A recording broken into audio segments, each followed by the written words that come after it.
हरम मक्की शरीफ में जब आप जाते हैं तो यकीनन इस बात की उलझन ज़रूर होती होगी कि कौन सा दरवाज़ा कहाँ पर है या कौन सी सहूलतें हैं जो हरम के अंदर या उसके आसपास मौजूद हैं जिसकी आपको ज़रूरत पड़ती है।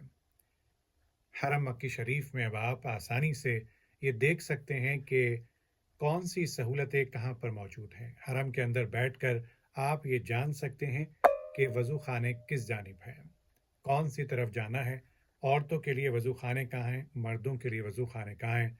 इन सब चीज़ों की आसानी को देखते हुए सऊदी गवर्नमेंट ने इंटरैक्टिव मैप जारी किया है जिसमें आपको तमाम तर सहूलतों की आगाही मिल जाती है।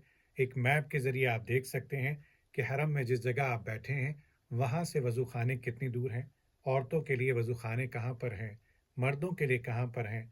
अगर आपको फ़र्स्ट एड चाहिए, उसका सेंटर हरम या उसके आस-पास कहाँ पर है, हॉस्पिटल के ब्रांचेज़ हरम के आस-पास कहाँ पर हैं, कहाँ जा सकते हैं। इसी तरह से व्हीलचेयर किस एरिया में मिल रही हैं, ये भी आप इस मैप के ज़रिए देख सकते हैं, बआसानी जा सकते हैं। इसमें पूरी लिस्ट दे रखी है जिसमें आप अपनी ज़रूरत के मुताबिक सारी चीज़ें देख सकते हैं कि कौन सी चीज़ कहाँ पर मौजूद है।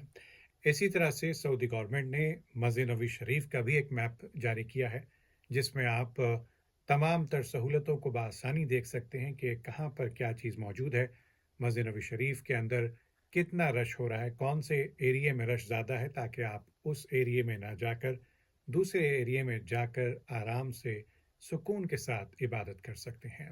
इस मालूमात को अपने जानने वालों को ज़रूर शेयर करें, चूँकि जो भी इस मालूमात से फ़ायदा उठाएगा, अज्र में आप भी शामिल होंगे और मुझे भी मौका मिलेगा।